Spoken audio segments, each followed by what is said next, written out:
You the maid, so you bad. I'm a savage. Classy, bougie, ratchet. Sassy, moody, nasty. Acting stupid. What was happening? Bitch, what was happening? Bitch, I'm a savage. Welcome back to my channel, guys, and thank you so very much for tuning in to another installment of Murder Meals. So today has been a long and stressful day, so I'm just gonna go ahead and get into it. So today I'm gonna be making a quick, simple, easy dinner. It's gonna be some homemade corn dogs with fries. Now, the good thing about this recipe is that you can definitely stock up and make a few of these, freeze them suckers, and they're good to like 2 to 3 months in the freezer, which, you know, if you have kids around my kids' age, that's not gonna last very long. So definitely check out this recipe. Now, today's case is a case that just makes you want to think twice before swiping right or left, whichever way you swiped in order to meet them people out there on the website, internet apps. Today's case is going to be about Molly McClaren and Joshua Stimson. Now, it's a very interesting case. It has a lot of red flags, a lot of things that, in my opinion, I definitely feel like was missed, and this definitely could have been avoided if only there were better laws, you know, set in place. But we're definitely going to go ahead and get into all of that. So come on and let's get the cooking.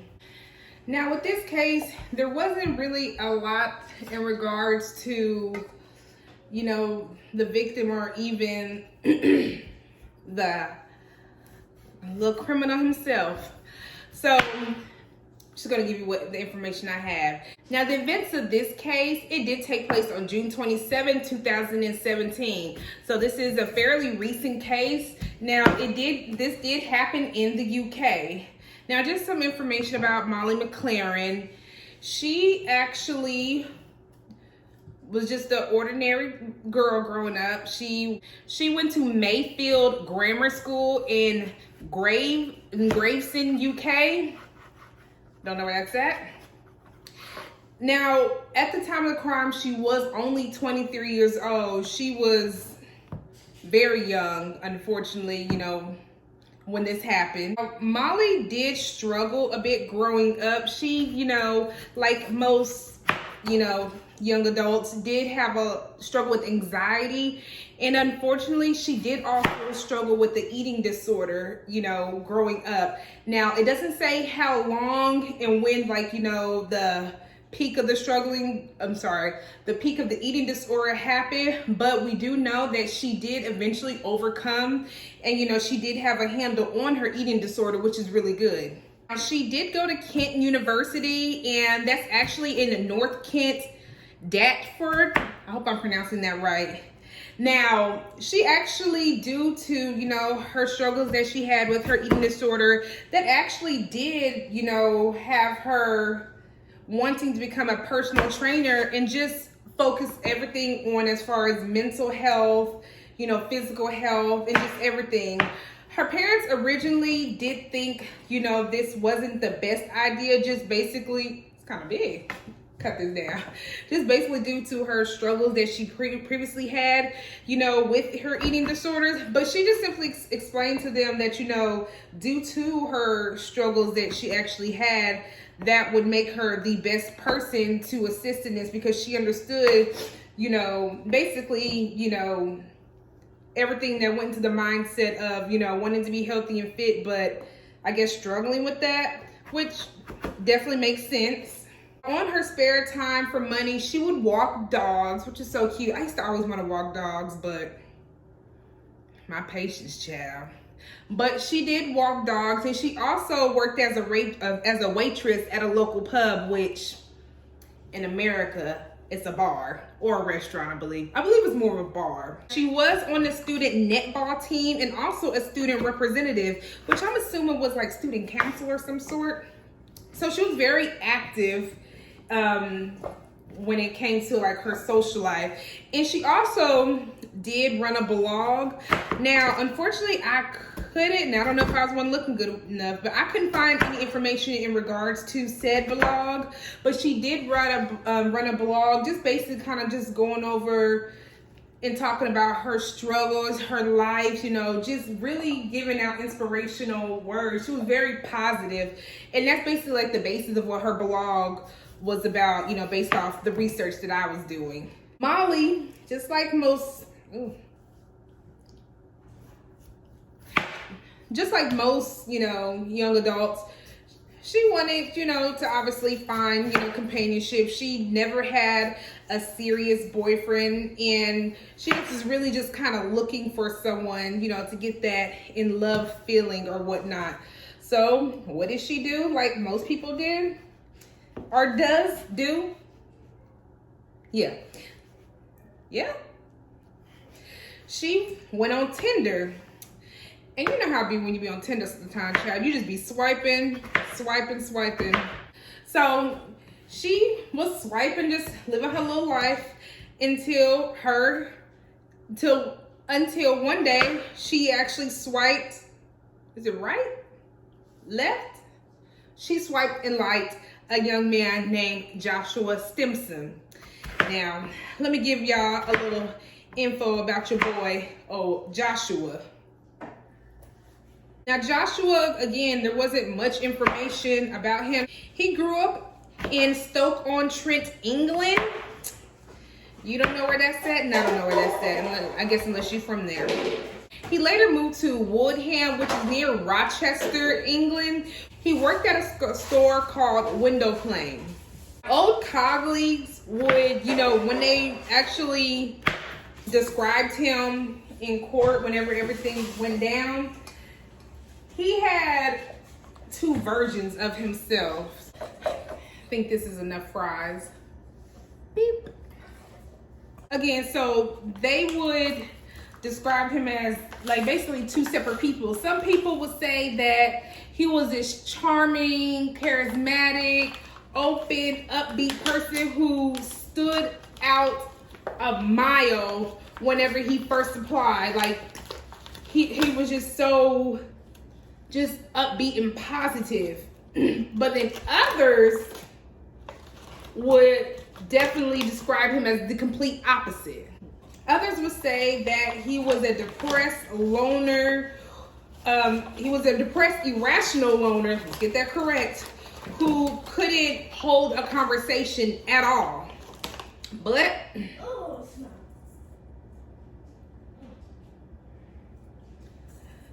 But Joshua, and I'm gonna call him Josh because I be forgetting, but Josh and Molly actually matched on Tinder in July of 2016, and they didn't meet up, you know, just straight off bat. They actually waited 4 months, and after 4 months of messaging and texting, they actually finally did meet up in person. And once they did meet in person, it was said that they were instantly basically in a relationship together. So when Molly introduced Josh to her parents, she instantly told him about his mental health.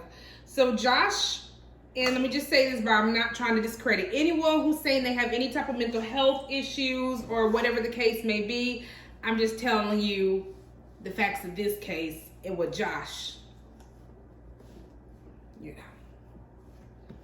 But anyways, Josh had told Molly that he actually suffered with bipolar, and that was one of the things that they kind of actually connected on, because they felt like they understood each other on that level, and they felt like they could help one another. So obviously Molly wanted her parents to like him, especially her mother. So let me try this over here. So she told her mom, you know, not to be judgy. You know, she felt like maybe they could help each other. So her parents, you know, gave him the benefit of the doubt. So they were seemingly happy, and everyone thought that they were this normal, regular couple, you know, and that they were good. They was cool. But as we know, that's rarely the case, or rarely stays the same.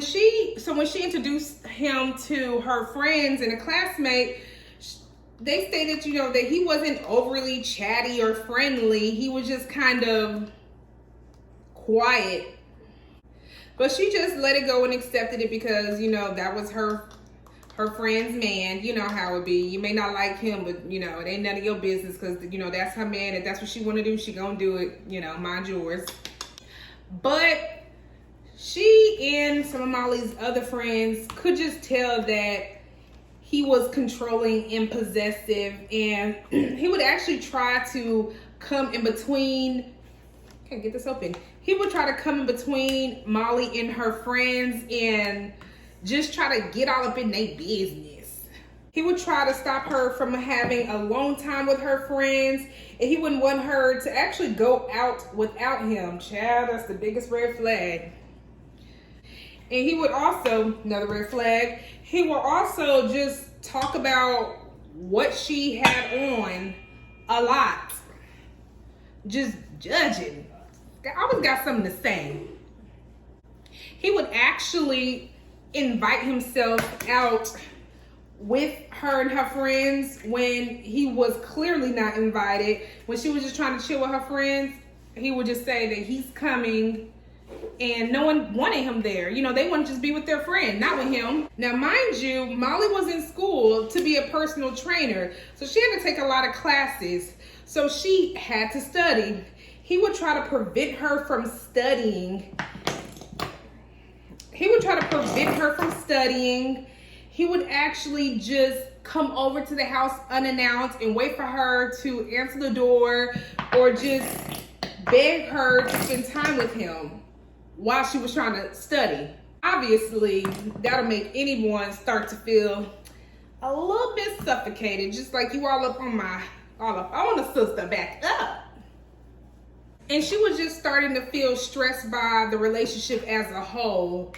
Now, him being clearly, you know, controlling, manipulative, he would use his mental illness as a way to control her. He would make comments like, you have to spend time with me because I'm having an episode, or today's not a good day for me, and just use those type of statements to just mind F her. In other words, you know, just basically for her to do what he wanted and for her to move on his time. One of the biggest things, and when I was reading this, I said, child, one of the biggest things that actually made Molly just so upset and just feel so suffocated and overwhelmed by the relationship is Josh actually quit his job. He quit his job just so he could spend more time with Molly. And it's like, you what? She was said to be livid, which who wouldn't? Like, first of all, I got my own little jobs on the side. School, personal life. Who wants to feel that pressure and burden of just being that main person's focal point of their whole life? That child, that sent me, and it sent Molly as well.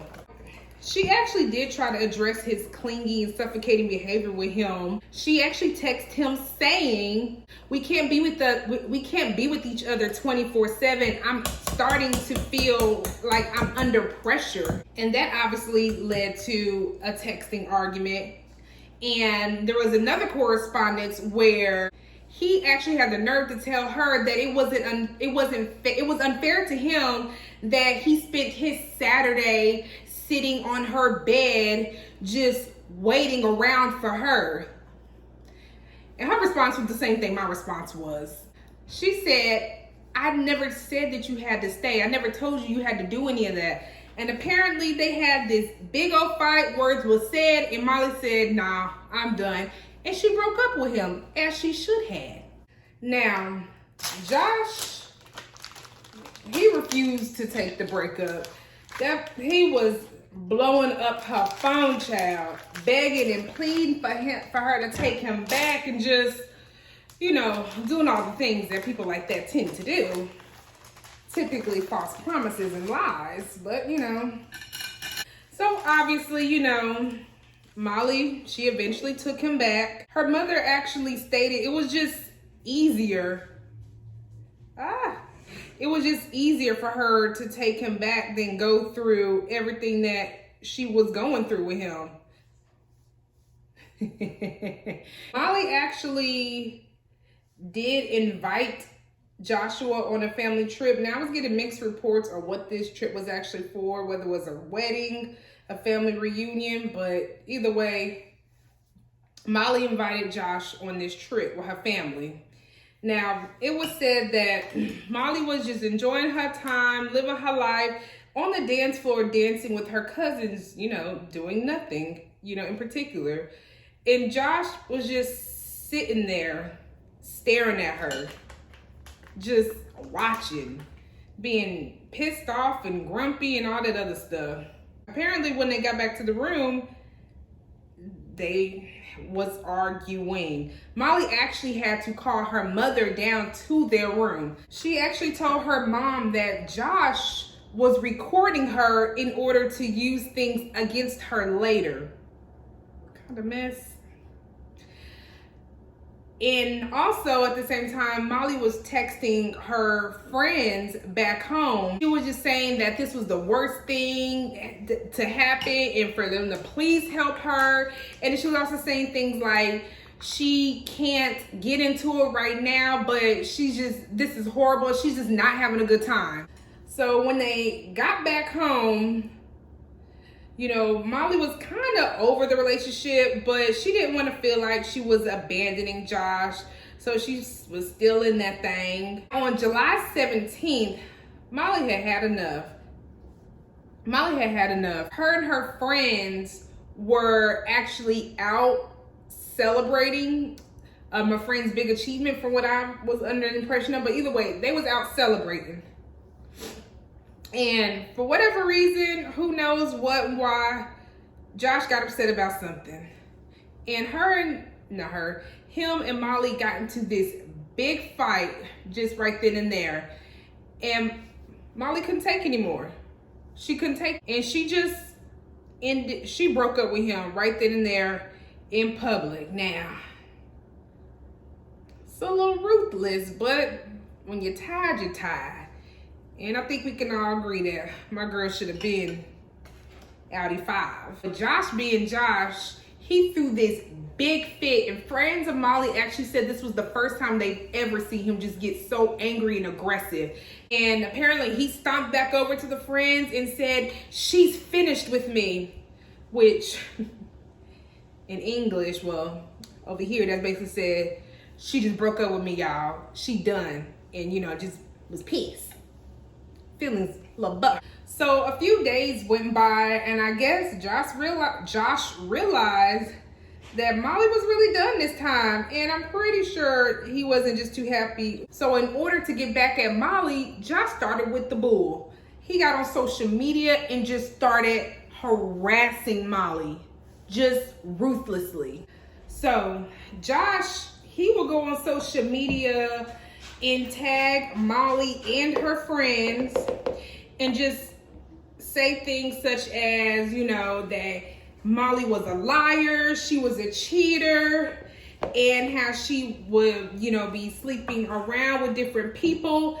He even went as far as to say that she had a substance abuse problem, and she did, you know, on YouTube flagging me, but you know, the little white powdery substance, it rhymes with Hohaim.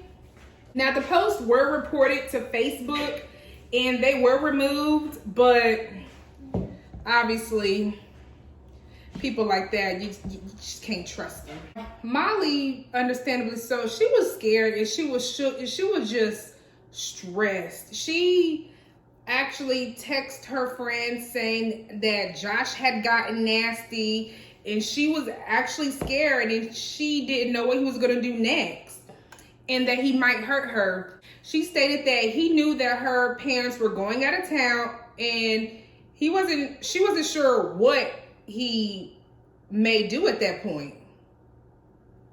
Now, Josh did actually text Molly saying that there was more to come. Now, on July 22nd, Molly and her mother actually went down to the police station with files of evidence of just all the harassment and just everything that Josh was actually... How am I holding this?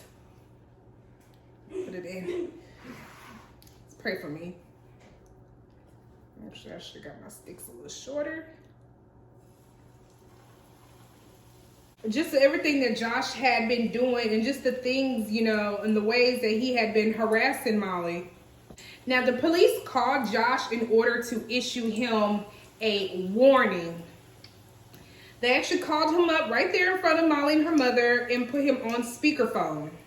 Miss McClaren, Molly's mother, actually later reported about that phone conversation and just stated how that's something that's never left her mind, just how uncaring and cool and collected he sounded. He kept repeating, "I've done nothing wrong, I've done nothing wrong." And then he finally stated that if you think he has, there's more to come.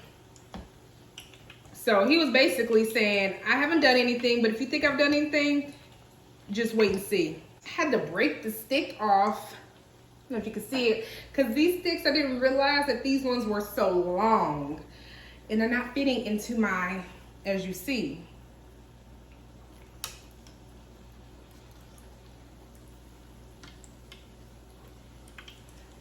Much better. Let me break all the sticks off. They'll be all right. She just basically states how those words have haunted her for years afterwards, just the way he sounded.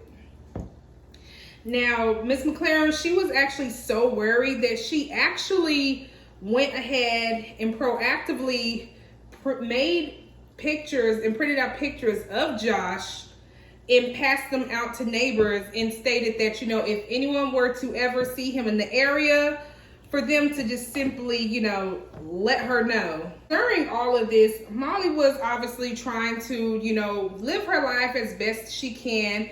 She actually had applied to work at a local gym. June 27th, who do you think joined that same gym?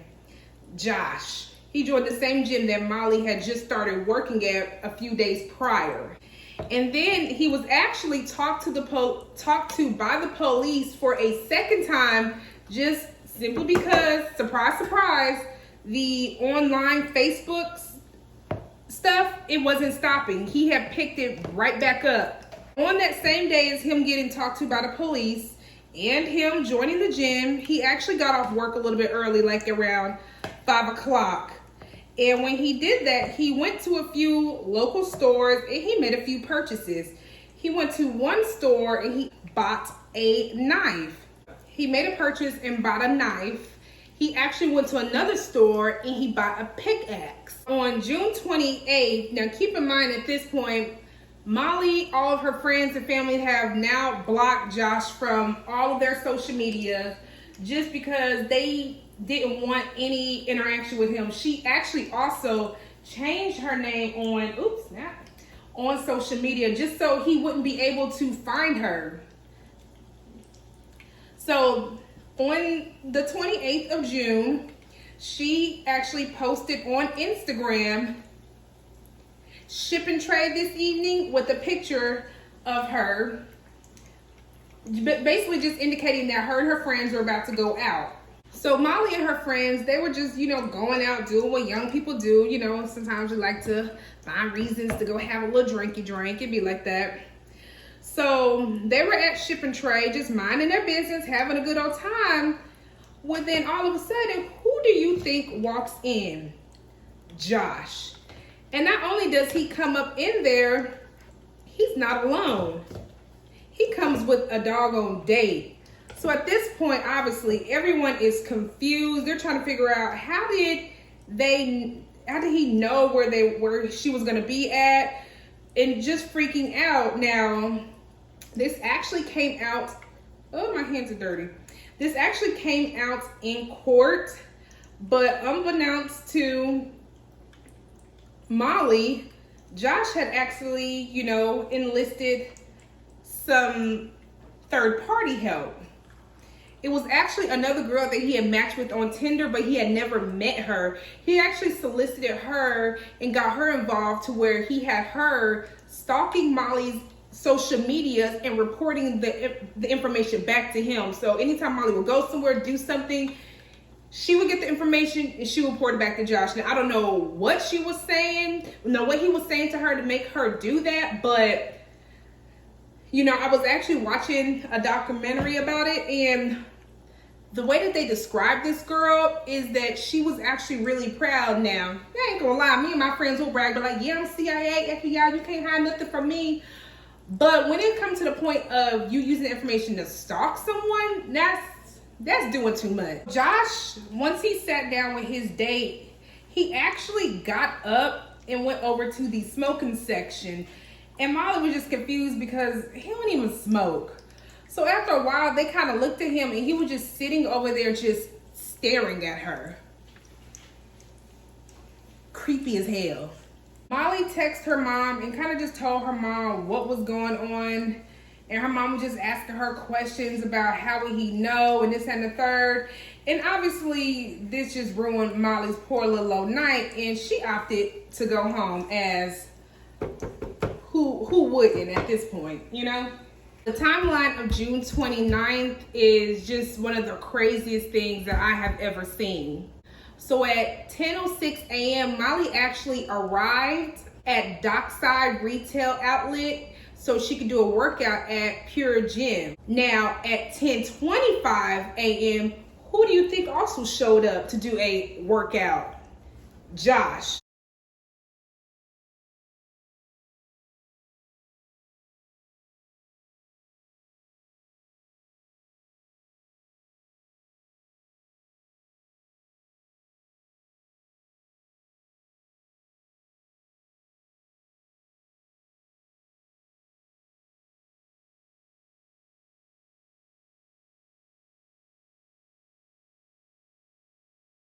So he actually entered into the same workout studio room as Molly. Now CCTV actually caught him coming up the stairs and then looking like he's about to enter, then like he changed his mind, going back down and then coming back up. What that was about, don't know.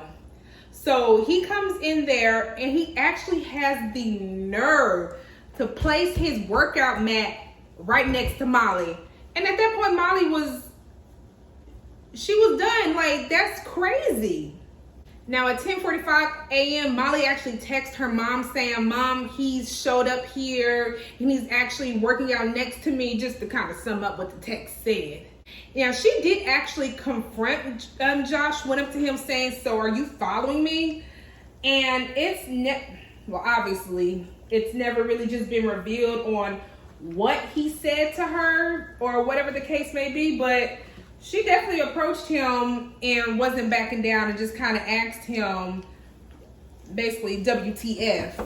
Now at 10:54, Molly calls her mom and they discussed everything, and Molly's mom basically said for her to go straight home and for her to drive safely. At 10:57, Josh actually leaves the gym, so Molly's feeling relieved, you know, and just feeling, okay, cool. She waits a few minutes and then she goes and she leaves now to go to her car in the parking lot. Now at 11:02 a.m., Molly's actually sitting in her car texting her friends this whole time, and the last text that actually went out from Molly was, I feel like I'm effing looking over my shoulders all the time. While sitting in her car just texting her friends and just telling them what's going on with Josh and this whole situation, Josh actually jumps out of his car, goes over to Molly. I'm assuming she didn't see him still sitting in his car, but goes over to Molly in her car and just starts viciously attacking her.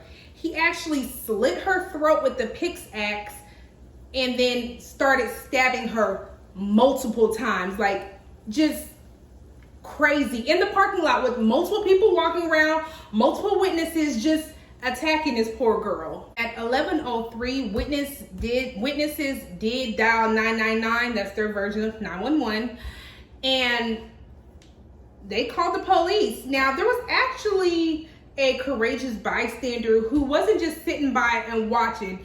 He actually tried to intervene to save Molly. He went over and was trying to pull Josh off of Molly. He wasn't giving up. He was slamming Josh's body in the door to try to stop the attack. Josh wasn't giving up. He just kept going and kept going. Unfortunately, eventually, the bystander, he did just realize that there was no saving Molly. He wasn't stopping. At this point, there had been so much damage. He can tell that, unfortunately, it probably wasn't going to be a good outcome for Molly. So in turn, what he did is he actually got in his car and blocked Josh in the parking lot so Josh couldn't flee before the police got there. And it's like, kudos and shout out to him because, man. Unfortunately, by the time police and paramedics got there, Molly at this point had been reportedly stabbed and attacked. And she had been stabbed more than 75 times.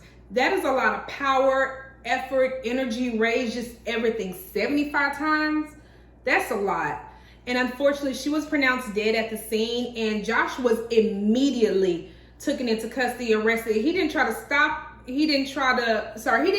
resist arrest or anything. He just calmly walked over and let them arrest him. Joshua Stimson actually did go to trial in January of 2018, where his defense was that he was struggling with mental health, and that was the reason why he snapped. So he did not plead guilty to murder, but he pleaded guilty to manslaughter with diminished responsibility. But that is the number one cop out with these types of people. While on trial, obviously, when you're going for that type of, diminished responsibility, you're going to be evaluated by a lot of psychiatrists and all that. And it was actually found that Josh didn't suffer with bipolar at all. Now, on his end, the defense tried to say that he did have bipolar dissociative personality or something of that sort. And the reason why he attacked her is because he snapped and he was in just this space to where he didn't know what he was doing, basically. Now, mind you, he was it a day or two before he actually attacked her, he bought the murder weapons. The same day that the police spoke with him, same day that he joined the gym that Molly was working at, he bought the weapons that he would later use to attack this poor girl with. So, obviously, that was a no-go for him. The judge, they weren't having that. They found him guilty on murder charges. And they threw the book at him, as they should. So he was actually sentenced to 26 years in prison. I'm not sure if that's with or without the possibility of parole, or how that works over in the UK. But the judge was not playing. She stated that this was a cruel, calculated, cowardly attack, on this poor girl. And she basically stated that, he did this just simply because Molly didn't want to be with him anymore and he could not handle it. So thank goodness he is locked up and put away. Now, some interesting things that was actually found and came to light during the trial was that this wasn't Josh's first rodeo, which with people like this, it typically isn't. Let's get into that. So it actually came out that Joshua had matched with someone else on Tinder named Alexandria Dale. They had met up in a local pub and they went on a date. Now, while on said date, Josh told her that she's not to talk to any other men because he don't like that. And I know she was looking like, excuse me? Now, after the date ended and she got home, Ms. Dale actually reported that she received 25 missed calls from Joshua that same night. 25. She also stated that she would actually get pictures from Josh of her and the things she was wearing and where she was at. But the thing is, he wasn't with her. So these were just pictures of him just hiding in a bush somewhere taking pictures. Who knows? He would take pictures of her when she was, I guess, in her backyard and just real on that creep. Now, and it's not funny. It's really not funny. I know I'm laughing. Now, he also texted her while she was on vacation saying that he was going to fly out there and drown her. Mind you, they only went on one doggone date. One day. He also got in contact with her ex-boyfriend and told the boyfriend that she had slept with his brother. How do you even find his number? Maybe they went on more than one date, because how? And he actually had texted her saying that there was a surprise waiting on her when she got home. And when she got home, child, she came home to 4 flat tires. And the thing is, they wasn't even her car. That was her mama's car. So the mama really had 4 flat tires. I know everybody was just hot and mad. Because it's like, Josh, why? And if that wasn't bad enough, there was another incident with a young lady named Leah Hubbard. I think I'm pronouncing that correctly. So Miss Hubbard said that her and Josh had like a brief relationship. They had met in May of 2016, and just how it basically quickly turned. After they met the first time, they had met a few times, a few more times that week.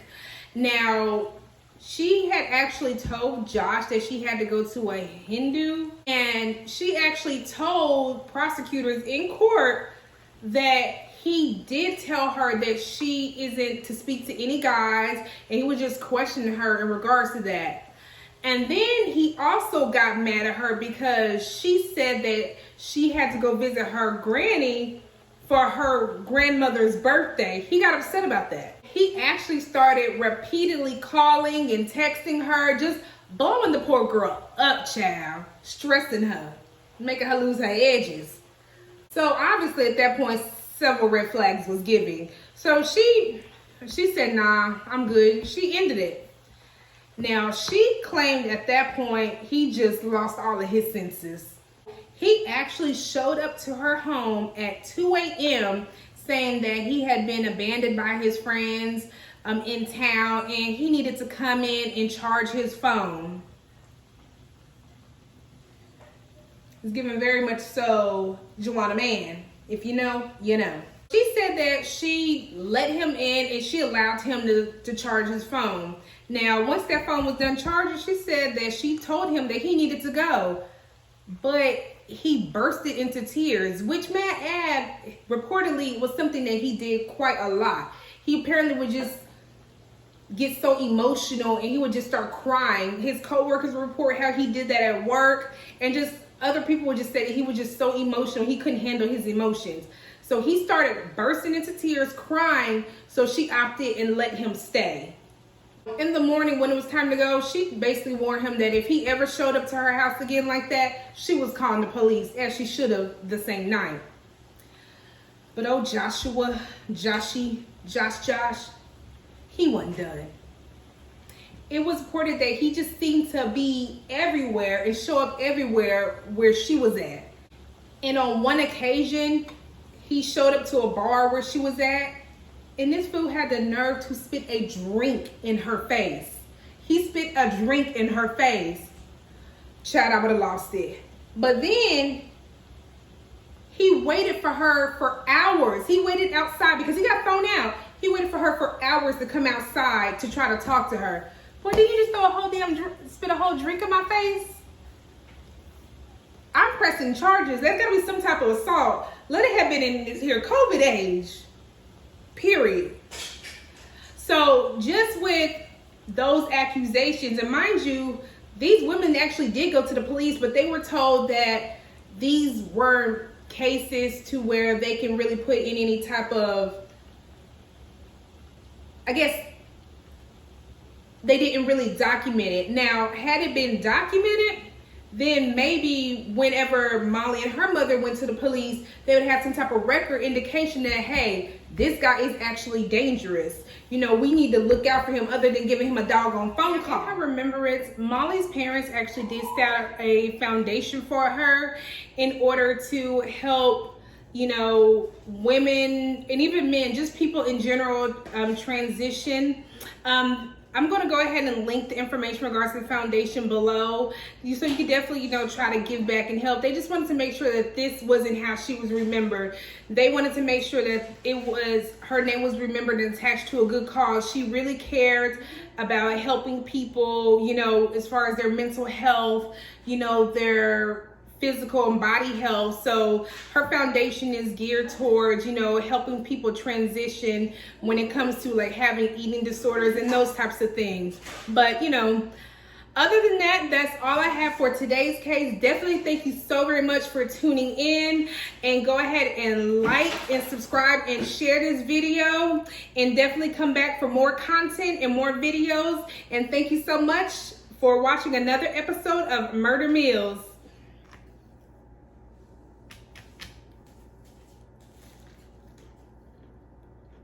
Savage.